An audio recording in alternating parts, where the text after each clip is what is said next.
Hey everyone! Welcome back to Chill English Channel, your calm place for learning English through deep and meaningful conversations. I'm Sophia. And I'm Jake. We're very happy you're joining us today. Today's topic is something that many people experience without even realizing it. That's right. Today we're talking about how I stopped chasing attention and started focusing more on myself. And before we begin, we'd like to ask you a question. Have you ever found yourself caring too much about what other people think? Maybe you checked your phone hoping someone would reply. Maybe you posted something online and kept looking to see how many people reacted. Maybe a compliment made your whole day better. Or a negative comment made your whole day worse. If any of that sounds familiar, you're definitely not alone. Not at all. In fact, for a long time, I didn't realize how much my happiness depended on other people's attention. Really? Absolutely. Looking back now, I can see it everywhere. What do you mean? I paid attention to how people reacted to me much more than I paid attention to how I felt about myself. That's interesting. If someone complimented me, I felt confident. And if they didn't? I started doubting myself. Even if nothing bad happened? Exactly. That's exhausting. It really was. The strange thing is that I didn't think there was anything unusual about it. Why not? Because everybody wants to be liked. That's true. Everybody wants acceptance. Everybody wants to feel appreciated. Those are completely normal desires. Exactly. The problem wasn't wanting attention occasionally. What was the problem? The problem was that I started depending on it. That's a big difference. Very big. Let's teach our listeners an important word. Good idea. The word is approval. Approval means a positive opinion or acceptance from another person. For example, I was constantly seeking approval from other people. Or, too much dependence on approval can hurt your confidence. That's a useful word for conversations about relationships and personal growth. Definitely. Looking back now, when did you first notice this pattern? I think it became obvious when I started noticing how often my mood changed because of other people. That's interesting. If somebody praised my work, I felt amazing. And if they ignored it? I felt disappointed. Even though your work hadn't changed. Exactly. That's a powerful observation. It really is. The quality of my work stayed the same, but my emotions changed depending on how much attention I received.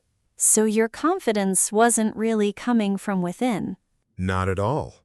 My confidence was coming from other people's reactions. That's a risky place to build confidence. Very risky. Why?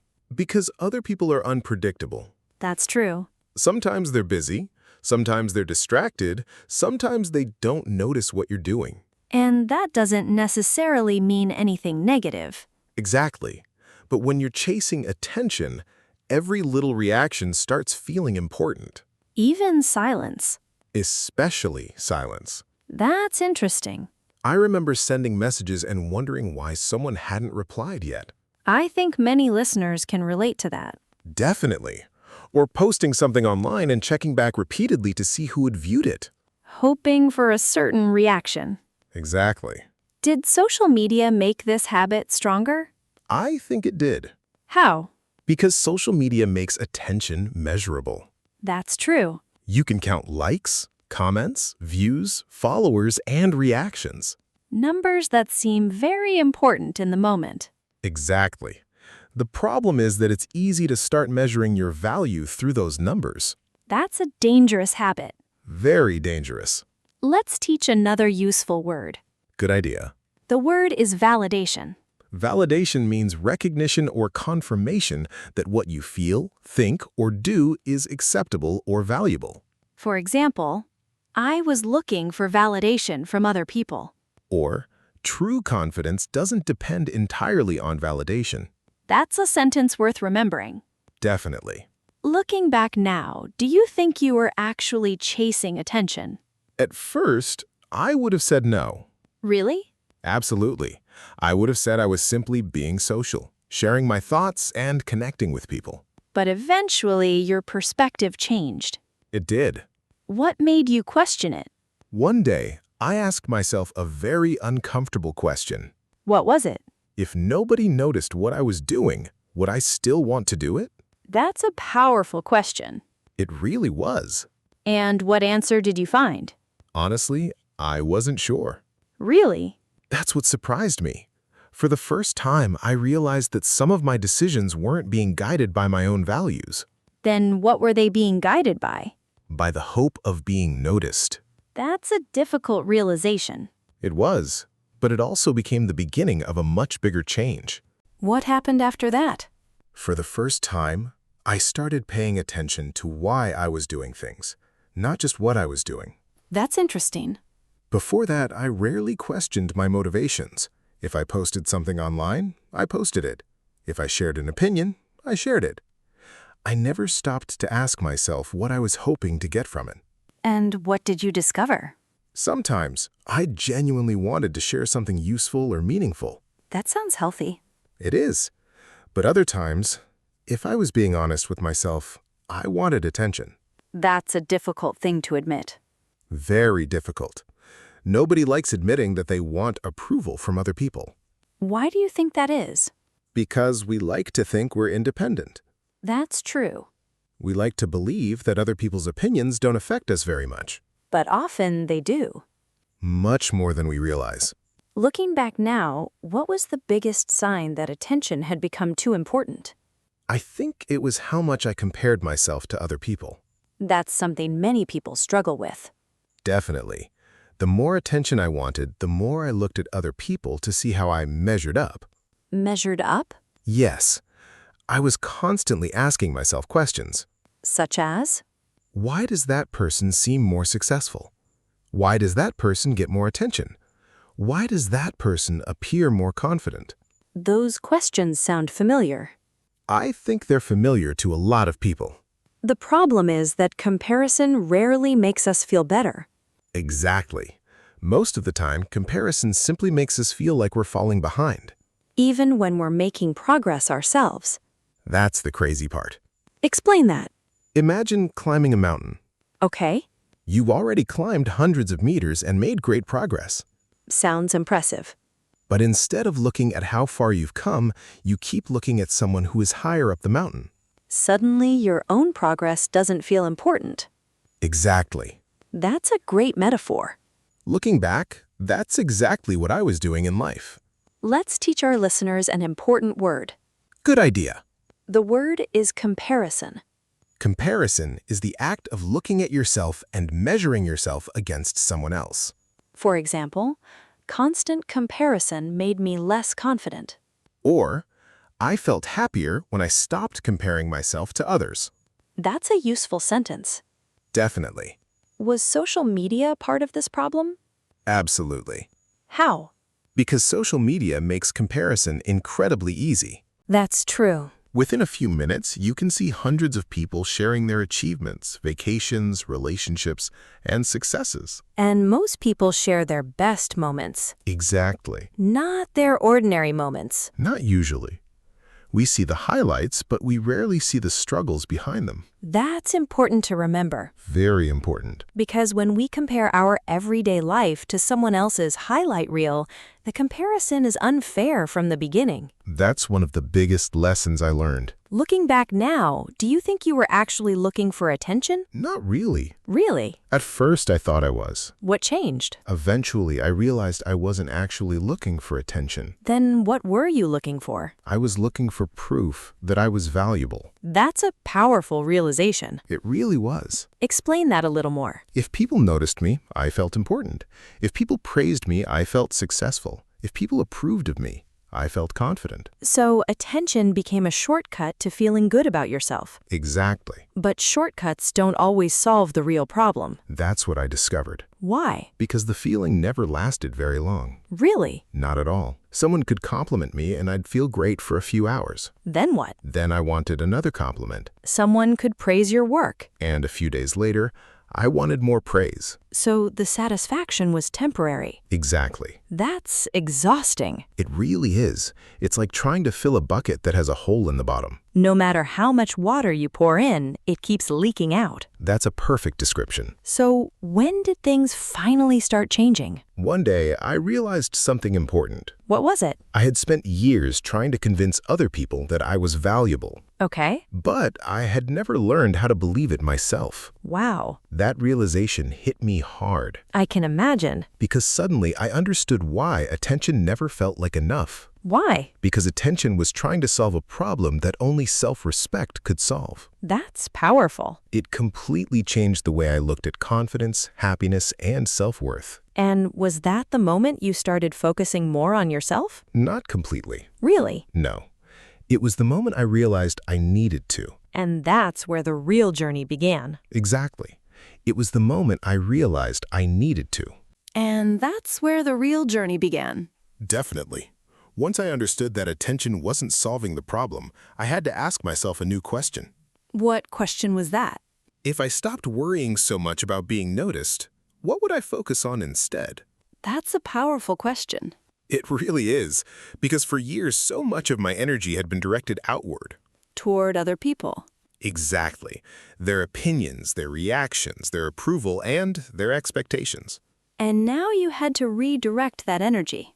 Yes, for the first time I started paying more attention to my own growth than to other people's opinions. What did that look like in practice? It started with small things. Instead of asking whether people liked what I was doing, I started asking whether I was proud of what I was doing. That's a big shift. It really was, because those two questions often lead to very different answers. Explain that. Sometimes people like things that aren't actually good for us. That's true. And sometimes the things that help us grow don't receive much attention at all. That's a great point. For example, learning a skill requires a lot of quiet effort. Most people never see that part. Exactly. They see the result, but they don't see the hours of practice. They don't see the mistakes. They don't see the frustration or the persistence. But those things matter. More than I realized. Looking back now, what changed the most? I think my relationship with myself changed the most. How? I stopped treating myself like a project that needed constant approval from others. That's interesting. Instead, I started treating myself like someone worth investing in. That's beautiful. Thank you. Let's teach our listeners an important word. Good idea. The word is self-worth. Self-worth is the value and respect you have for yourself. For example, my self-worth improved when I stopped seeking constant approval. Or, healthy self-worth comes from within. That's a sentence worth remembering. Definitely. Did focusing more on yourself make you happier? Not immediately. Really? I think many people imagine personal growth as a sudden transformation. Like waking up one morning as a completely different person. Exactly. That would certainly be convenient. It would, but real growth is usually much slower. That's true. At first, I still cared too much about what people thought. Old habits are difficult to change. Very difficult. Sometimes I still found myself checking for approval. What did you do in those moments? I tried reminding myself of something important. What was that? The people whose opinions I worried about weren't living my life. That's powerful. They weren't responsible for my happiness, my goals, or my future. Only you were. Exactly. I think many people forget that. I know I did. Another thing I've noticed is that people often become more confident when they focus on growth instead of attention. That's exactly what happened to me. Why do you think that is? Because growth gives you something real to build on. What do you mean? Attention can disappear tomorrow, That's true. but skills remain.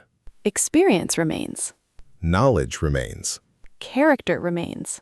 Exactly. The more I invested in those things, the less dependent I became on outside validation. That's a wonderful lesson. It really changed my life. Another thing I've learned is that focusing on yourself doesn't mean becoming selfish. That's an important point. What would you say to listeners who worry about that? I would say there's a huge difference between self-focus and selfishness. Explain that. Selfishness means caring only about yourself. And self-focus? Self-focus means taking responsibility for your own growth, health, happiness, and future. That sounds healthy. Exactly. In fact, when you become a stronger and healthier person, you're often able to help others more effectively. That's a great perspective. One of the biggest surprises was how peaceful life became. Peaceful? Yes, when you're constantly chasing attention, your emotions are always moving. Up and down. Exactly.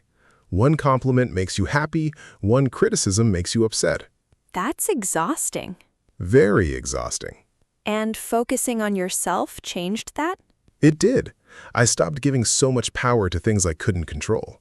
Such as other people's opinions? Exactly. Let's teach one final word. The word is authenticity. Authenticity means being genuine and true to who you really are. For example, authenticity became more important than approval. Or people respect authenticity more than perfection. I completely agree with that. Looking back now, what's the biggest lesson from this journey? Honestly, the biggest lesson is that attention is not the same as value. That's powerful. Just because someone gets a lot of attention doesn't mean they're happy. That's true. And just because your efforts aren't being noticed doesn't mean they aren't important. I think many people need to hear that. Definitely. Some of the most meaningful growth happens quietly, Without applause. without recognition. Without attention. Exactly. But it's still worth doing. Absolutely. Before we finish, let's do a little speaking practice. If possible, try answering these questions out loud. First question. Do you ever worry too much about what other people think? Second question. What kind of attention do people often chase today? Third question. What is one area of your life you'd like to focus on more? Fourth question. What helps you feel confident without needing approval from others? And fifth question. What does being your authentic self mean to you? Try answering with complete sentences and use some of the vocabulary we practiced today. Before we end, let's quickly review what we talked about today. We discussed approval, validation, comparison, self-worth, authenticity, confidence, and personal growth. Most importantly, we talked about a lesson that changed your life. Chasing attention never gave me what I was actually looking for. But focusing on growth did. You don't need everyone to notice you. You don't need constant approval. And you don't need to impress every person you meet. You simply need to become someone you respect. Because the goal isn't to be admired by everyone. The goal is to be at peace with yourself. And that's our question of the day. If you worried less about other people's opinions, what would you focus on instead? Write your answer in the comments. You can begin your sentence like this. If I worried less about other people's opinions, I would... We always enjoy reading your thoughts. Keep learning.